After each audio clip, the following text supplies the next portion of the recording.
The car arrived on a flatbed just before sunset, its black paint dulled by dust and time, its hood strapped down like a mouth forced shut to keep a secret.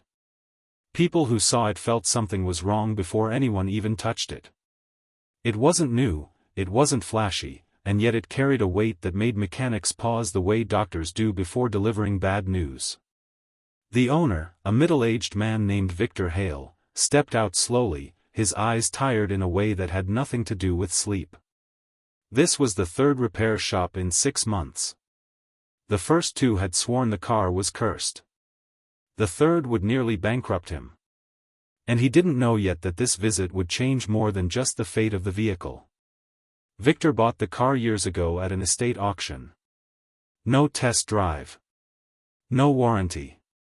Just a strange pull and a price too good to ignore.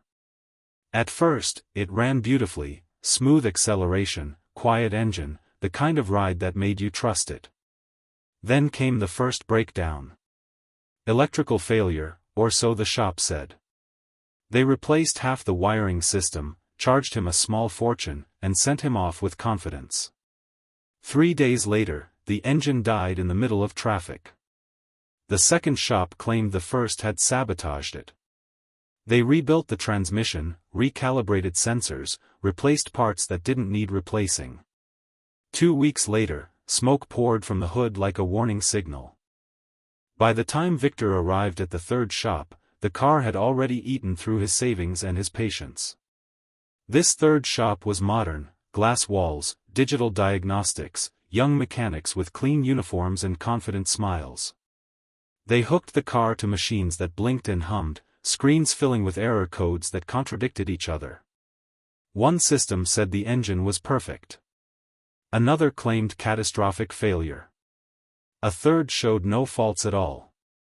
The head mechanic laughed at first. Then he frowned. By the end of the week, no one was laughing. Every fix made something else break. Every repair created a new problem. The car didn't just resist being fixed, it seemed to punish anyone who tried. When a junior mechanic's hand was burned by a sudden surge of heat from a supposedly cold engine block, the shop owner refunded Victor's money and asked him, politely but firmly, to take the car somewhere else. Word travels fast in the repair world. By the time Victor called around again, shops stopped answering once he mentioned the model. One man told him straight, "That thing ruins businesses." Another whispered, "Some cars don't want to be understood." Desperate, Victor drove the car himself until it finally stalled outside a forgotten garage on the edge of town, a place with peeling paint, a crooked sign, and weeds growing through the concrete. He hadn't even meant to stop there. The car simply died, rolling to a halt as if choosing the spot. The garage belonged to an old mechanic named Elias Crow. Elias was nearly 70, his back bent from decades under hoods, his hands permanently stained with oil no soap could remove. He worked alone. No computers. No fancy scanners. Just tools older than most of the mechanics who'd refused Victor. When Victor knocked, Elias didn't look up right away. He listened to the engine first, or rather, to its silence. He walked around the car slowly, touching the metal, tapping here and there, like a doctor checking a pulse. Finally, he said something Victor didn't expect. "This car's been argued with," Elias said. Victor blinked. "Argued with?" "Too many people tried to force it to behave," the old man replied. "Machines remember that." Victor almost laughed. Almost. But something in Elias's calm stopped him. There was no fear in the old mechanic's eyes.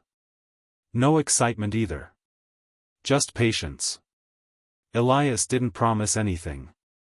He didn't quote a price. He only said, "Leave it here overnight. If it wants to talk, it will." That night, a storm rolled in. Rain hammered the tin roof of the garage. Inside, the car sat alone, dark and quiet. Elias returned after midnight with a lantern, not turning on the overhead lights. He opened the hood slowly, not flinching when it creaked louder than it should have. He didn't touch anything at first. He just watched. Listened.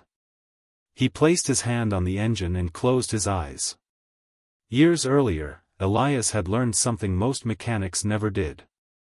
Cars weren't just systems, they were stories. Every repair left a memory. Every shortcut left a scar. This car, he could feel, was full of scars. Not from age, but from arrogance. From people who wanted quick fixes instead of understanding. Elias began undoing things others had tightened too hard. He removed parts that didn't belong. He cleaned connections that had been forced together without care. Hours passed. The storm outside softened. The engine, for the first time in months, seemed to breathe. Elias didn't sleep after that first night. He sat in his small office behind the garage, a narrow room smelling of oil, old paper, and burned coffee, staring at a faded photograph pinned to the wall. It showed a much younger version of himself beside another man, both smiling proudly in front of a nearly identical car. Same body lines. Same custom engine layout. Same subtle modification near the firewall that no manufacturer would ever approve. Elias reached up and touched the photo with trembling fingers. "So it's you," he murmured, though the room was empty. Or at least, it seemed to be. Victor noticed changes immediately. The car no longer stalled, no longer overheated, no longer behaved like a ticking bomb. But it also didn't feel normal. The steering wheel vibrated slightly at certain speeds, as if reacting to something unseen. The radio crackled on its own, sometimes stopping on old stations that no longer existed. Once, while driving past an abandoned factory, the engine revved by itself, a low growl that sent chills through Victor's spine. When he brought these concerns to Elias, the old mechanic didn't look surprised. He only asked, "Where did you say you bought it?" Victor repeated the story of the estate auction, the unnamed seller, the locked documents. Elias nodded slowly, as if checking boxes in his mind. Over the next few days, Elias worked differently than any mechanic Victor had ever seen. He didn't rush. He didn't replace parts unless absolutely necessary. Instead, he restored balance, realigning components that had been subtly misaligned, loosening bolts tightened in anger, correcting calibrations altered by guesswork. Sometimes he'd stop mid-task, step back, and simply wait, as if expecting the car to respond. And strangely, it often did. Sensors stabilized. Readings normalized. Problems vanished without explanation.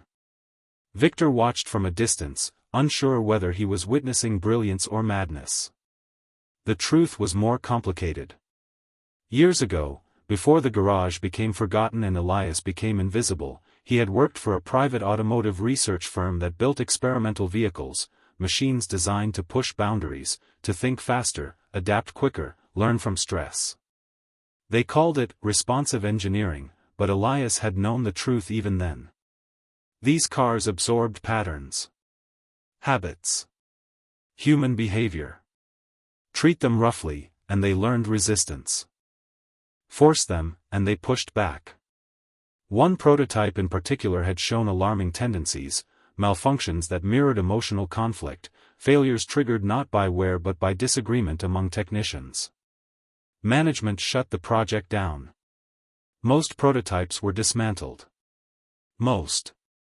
Elias had tried to warn them not to scatter the parts, not to rebuild the car without understanding its nature. But warnings sound like superstition when profit is on the line. The car was sold quietly.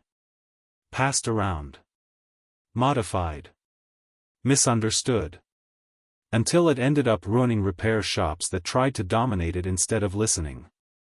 And now, somehow, fate had rolled it back to him. On the fifth day, something went wrong. Elias was under the hood when the engine suddenly shut off, then restarted violently, tools rattling, metal screaming. He was thrown backward, hitting the concrete hard. Victor rushed in, heart pounding, expecting blood. Elias sat up slowly, dazed but alive. The car idled calmly, as if nothing had happened. For the first time, Elias looked angry, not at the car, but at himself. I pushed too far, he admitted. That night, Elias finally told Victor part of the truth. Not everything. Just enough. He explained that the car wasn't cursed, but conditioned. That it reacted to conflict the way a wounded animal would. That previous mechanics had tried to overwrite its behavior instead of understanding its logic. Victor asked the question that had haunted him for months. Can it ever be safe? Elias took a long time to answer. Yes, he said finally. But only if we finish this together.